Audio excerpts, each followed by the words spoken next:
Jungle. Assalamualaikum Raya. Waalaikumsalam ya sih, masuk.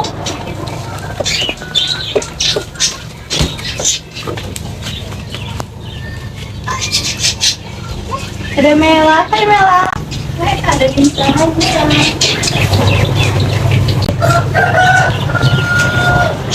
Wah kayaknya aku ganggu nih, kalian lagi praktikum apa sih? Enggak kok, oh ini, aku dan Mela sedang melakukan praktik koloid yang diberikan oleh Ibu Guru sebagai tugas minggu lalu. Oh, koloid. Koloid itu apa sih? Koloid itu adalah campuran yang bersifat di antara suspensi dan larutan. Komponennya bisa dilihat menggunakan mikroskop. Oh gitu pengertian koloid. Terus, aku boleh gabung nggak? Boleh dong. Terus, itu kopi, susu, sama gula itu termasuk koloid semua? Oh enggak nih, kalau kopi itu termasuk suspensi, susu itu termasuk koloid, dan gula itu termasuk larutan. Terus, suspensi sama larutan tuh apa sih? Oh, kalau suspensi itu campuran heterogen yang masih dapat terlihat antar komponennya tanpa mikroskop dan pengendap.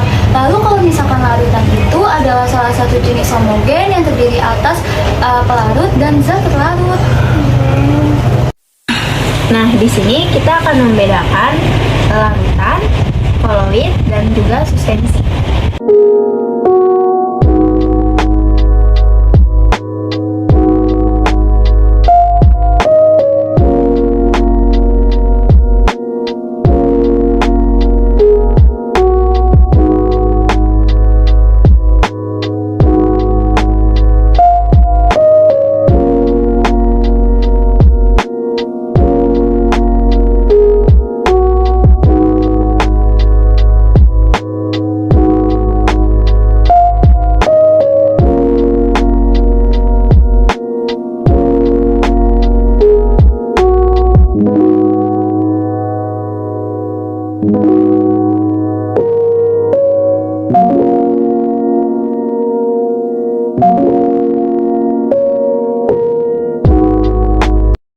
Nah, biar ku jelaskan, di sini ada larutan gula. Seperti yang kalian lihat tadi, bahwa larutan tersebut tembus pandang kan?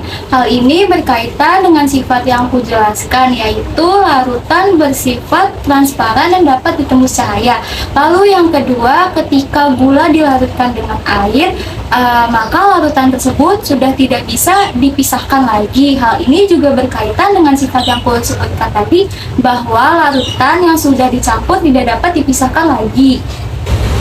Nah, yang kedua itu ada koloid. Ketika susu disenteri, maka hasilnya akan tidak transparan atau buram. Hal ini mengakibatkan seperti sifat yang aku sebutkan tadi.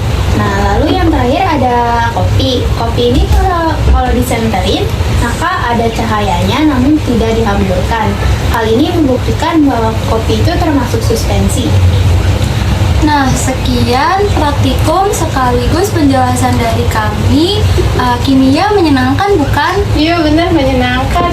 Aku jadi belajar hal baru hari ini. Terima kasih ya Raya sama Mela. Sama-sama, Nisa. Duh, aku lapar nih sehabis melakukan praktikum. Bagaimana kalau kita beli camilan di depan? Ayo.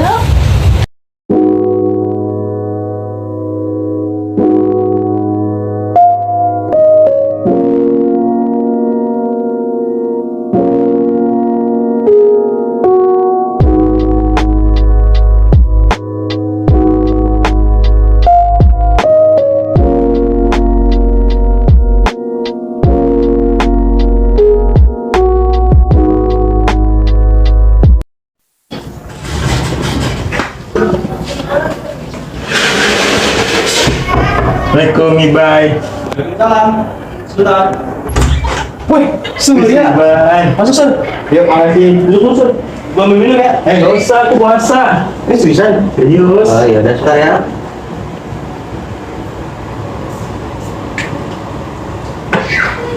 BTW, kamu ada apa kesini? Katanya kamu pengen ngajakin Mbak. Oh iya, sumpah. Aku lupa. Yaudah yuk, login. Ntar lah baru juga nyampe. BTW, minyak kulit kamu wangi banget. Oh iyalah, ini kan forum favorit aku. Aku boleh nyoba gak? Boleh. Ntar ya, apa beli dulu? Ya. Mungkin pakainya. Oh, terima kasih. Wangi nggak? Ya. Wangi kan? Wangi. Ya kan? Kok lo nyebutnya gitu sih, Sur? Iya, ini mengingatkan aku dengan koloid. Hah? Maksudnya gimana dah? Kok ada aja sih dikaitin sama kimia? Ada dong, kan kehidupan kita nggak bisa lepas dari kimia. Sini aku jelasin. Parfum semprot itu termasuk koloid. Karena pas saat parfum disemprotkan, ada zat cair yang terdispersi dalam medium pendispersi zat gas. Terus? Saat parfum disemprotkan ke udara, parfum semprot ini termasuk koloid jenis aerosol cair. Aerosol cair merupakan fase terdispersinya air dan air dalam medium pendispersi gas yang dapat membentuk koloid dengan bantuan bahan pendorong atau proposal aerosol. Nah, bahan pendorong yang banyak digunakan ada klorofluorokarbon dan karbon dioksida. Oh, coba dong Sur jelasin medium dispersi. Oke, medium pendispersi zat yang menyebabkan terjadinya secara merata ada 3 macam. Secara logikanya begini deh. Medium pendispersi emulsi padat adalah zat padat, sedangkan medium pendispersi emulsi cair adalah zat cair, dan medium pendispersi emulsi gas adalah zat gas. Tapi sesuai sama fase terdispersinya juga. Contohnya begini, medium terdispersi padat dan terdispersi cair adalah emulsi padat. Nah, kalau parfum medium dispersinya adalah zat gas. Wah, aku penasaran Sur, parfum itu termasuk larutan bukan sih? Gini, larutan. Sebelumnya larutan dispersi yang adalah partikel-partikel terdispersi dan partikel medium terdispersi yang tidak dapat dibedakan bahkan dengan mikroskop ultra. Merupakan larutan senyawa terpen, aldehid, keton, alkohol, dan ester yang dicampurkan dengan zat pewangi dari tanaman, hewan, ataupun sintetis. Bahan paling penting dari parfum adalah pelarut, yaitu etanol dan air. Oh, ternyata kamu pinter Sur ya. Sur, kan ini kan ada hubungannya dengan jenis koloid. Tolong jelasin jenis koloid juga dong Sur. Bakal panjang kalau dijelasin, mending kita nonton videonya aja. Ayo nonton. Ayo. Jadi tentang jenis-jenis sistem koloid.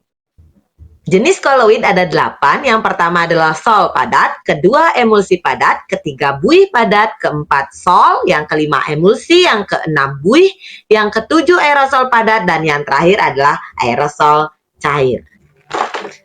Adik-adik, pernahkah kalian bertemu mutiara dan kaca berwarna? Keduanya adalah koloid. Dengan medium pendispersi adalah padat dan fase terdispersi adalah padat. Koloid dengan medium dan fase terdispersi padat ini disebut dengan sol padat. Selanjutnya, kalian pasti sering bertemu dengan keju dan mentega kan? Mereka juga koloid. Dengan medium pendispersi adalah padat, sedangkan fase terdispersinya adalah cair.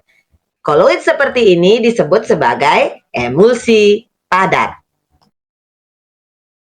Adik-adik, jenis koloid yang ketiga adalah buih padat.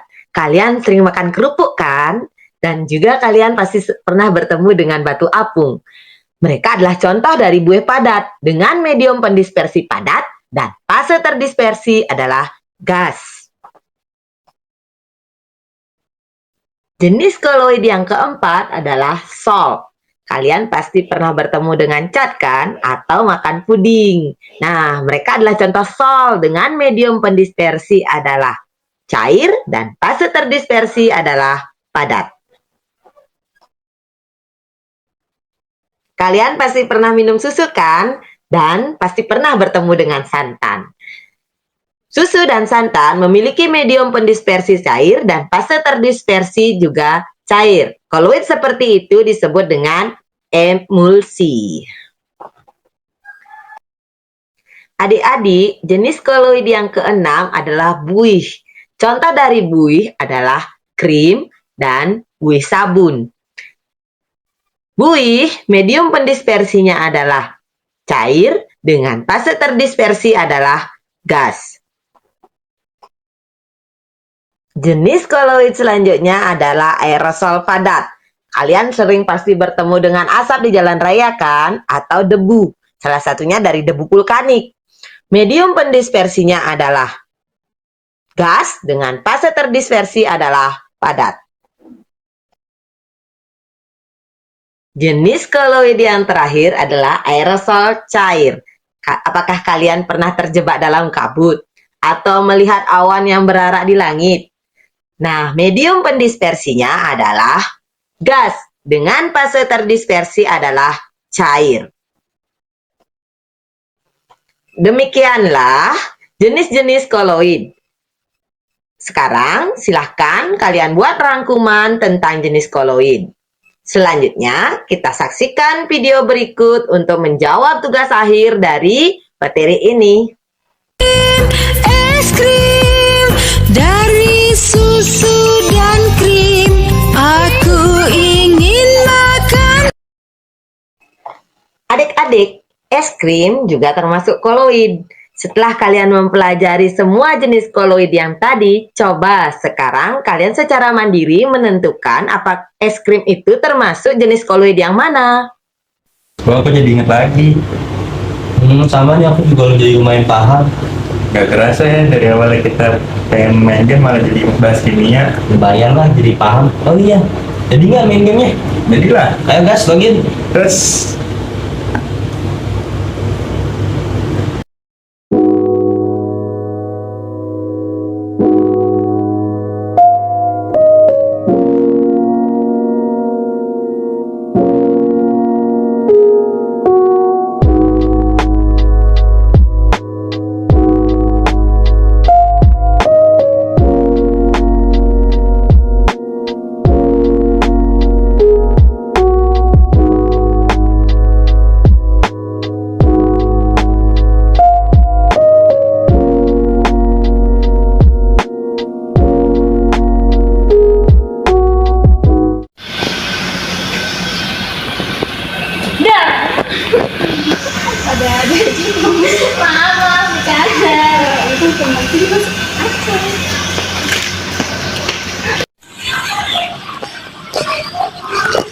Lapar nih, mana FYP isinya pembuatan puding lagi.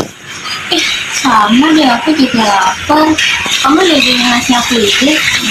Gimana kalau kita buat puding sama minumnya tuh? Tapi belum ada bahannya belum. Beli dong sayang. Warung dekat sini di mana? Oh iya deh, yuk kita sini.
Tiba-tiba aku berpikir, yang kita buat itu puding dan susu termasuk koloid tahu. Aku lapar sih, tapi aku juga penasaran kenapa makanan minuman itu termasuk koloid. Sabar ya perut, puding merupakan salah satu contoh koloid.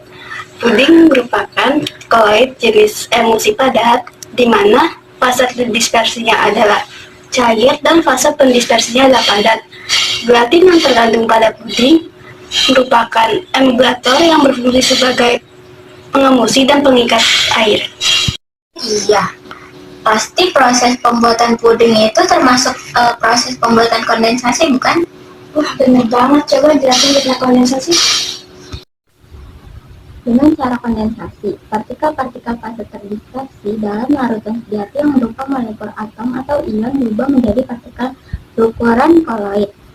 Pembuatan koloid dengan cara kondensasi dapat dilakukan dengan dua cara, yaitu cara kimia dan cara fisika. Dan dapat dilakukan juga dengan reaksi kimia, yaitu reaksi redoks, hidrolisis, atau dengan pergantian pelarut. Wah, pinter juga temanku. Terima kasih. Berasa jadi anak IPA banget nih. For your information, puding termasuk koloid yang mudah dibuat tahu. Iya, kan dibuatnya instan biar orang-orang dapat membuatnya dengan mudah, yaitu dengan dicampur dengan air panas atau gula aja. Kayak ikan aja. Kalau kamu tahu gak kenapa susu termasuk koloid? Kalau susu aku kurang tahu sih, coba jelasin. Susu termasuk koloid jenis emulsi cair karena zat terdispersinya berfase cair dan zat pendispersinya berfase cair. Emulsi cair melibatkan campuran dua zat cair yang tidak dapat saling melarutkan. Jika dicampurkan, yaitu zat cair polar dan zat cair non-polar. Oleh karena itu, pada susu diperlukan emulgator berupa kasein agar susu dan air dapat dicampurkan. Jadi paham, tapi aku mau nanya lagi deh, koloid dalam susu itu gimana cara buatnya? Koloid pada susu dapat dilakukan dengan cara dispersi homogenisasi. Dispersi adalah cara untuk memperkecil partikel dari suspensi kasar menjadi partikel ukuran koloid. Jadi paham kan? Oh gitu, paham dong. Beda kalau kita buat pudingnya sekarang gimana? Ayo. Oke, aku jadi merasa lagi praktikum kimia deh. Kan kalau di kehidupan kita nggak lepas dari kimia.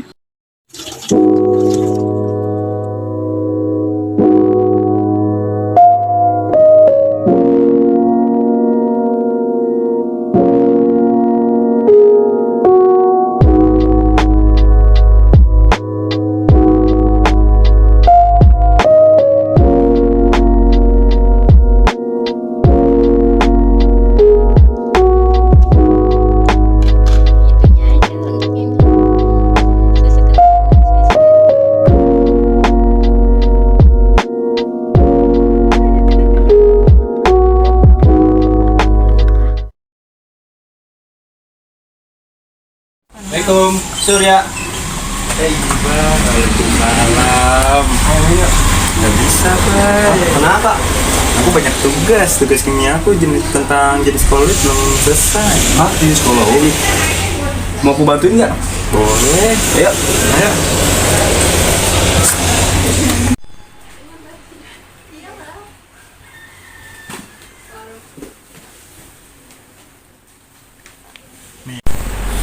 Tugas saya emang apa, Sur? Ini tentang jenis koloid, mana yang belum dipelajarin di sekolah lagi. Oh, jenis koloid. Setelah apa nih ya? Jenis koloid itu ada 4. Kok banyak banget apanannya tuh, Pak? Jadi itu yang pertama ada efek Tyndall. Efek Tyndall itu pertama kali ditemukan oleh ilmuwan asal Inggris bernama John Tyndall. Jadi efek Tyndall itu adalah proses penghamburan cahaya oleh koloid. Kedua apa, Bay? Jadi itu yang kedua tuh ada gerak Brown. Gerak Brown itu tuh ditemukan oleh botanis asal Skotlandia pada tahun 1827.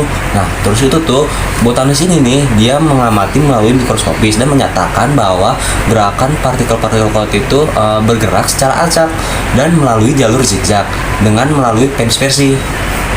Oh, jadi itu gerak Born. Kalau yang ketiga apa, Bay? Jadi tuh yang ketiga itu tuh ada absorpsi. Absorpsi itu tuh adalah peristiwa menempelnya partikel-partikel kecil pada permukaan koloid. Nah, pada permukaan koloid ini kok bisa terjadi? Kenapa? Karena itu ada kemampuan koloid untuk ditempeli oleh partikel-partikel kecil. Oh, jadi itu absorpsi. Nah, kalau yang terakhir apa, Bay? Jadi nih yang terakhir itu tuh ada koagulasi. Koagulasi itu adalah proses rusaknya sistem koloid di mana ditandai dengan penggumpalan akibat terbentuknya partikel-partikel yang lebih besar ukurannya daripada koloid. Akhirnya tugas aku selesai. Makasih ya, Bay. Iya, sama-sama Surya. Jadi main nggak nih Surya?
Wih, udah mau buka nih. Makanan sama minumannya udah siap. Tinggal tunggu Nisa deh. Assalamualaikum. Waalaikumsalam. Si Nisa, sini masak-masak. Ih, makanannya udah siap. Jadi lapar. Gak sabar mau buka. Nah, tahu gak sih Nis? Susu juga termasuk koloid loh. Oh iya ya, susunya termasuk koloid. Iya, terus banyak juga contoh koloid dalam kehidupan sehari-hari. Aku kemarin baru dijelasin sama Cia. Emang ya nggak salah. Susu itu termasuk hal yang paling sempurna di dunia. Loh, kenapa kamu bisa bilang gitu? Karena susu itu pelengkap dari 4 sehat 5 sempurna. Terus dampaknya juga banyak banget manfaat. Dalam dunia ini nggak ada yang sempurna, termasuk susu pun ada dampak negatifnya loh. Hah? Susu punya dampak negatifnya juga ya? Iya, salah satu dampak negatif susu yaitu meningkatkan kolesterol jahat. Terus kalau berlebihan juga akan menyebabkan patah tulang tahu. Oh, jadi susu punya dampak negatifnya ya? Tapi setahu aku susu itu lebih banyak dampak positifnya loh. Kayak meningkatkan sistem imun, terus menjaga kesehatan jantung, tulang, sama gigi, juga mengoptimalkan fungsi otak juga loh. Wah, ternyata banyak juga ya manfaat susu. Aku akan minum susu deh setiap hari biar tinggi.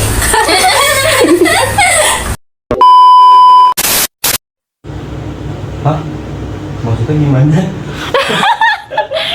Oh iya, aku baru ingat puding kan termasuk pembuatan Apa sih? Nah, ketika susu disenteri, maka cahaya akan tidak transparan atau buram. Hal ini lupa deh. Jadi itu yang pertama ada efek Tyndall. Efek Tyndall itu pertama kali ditemukan oleh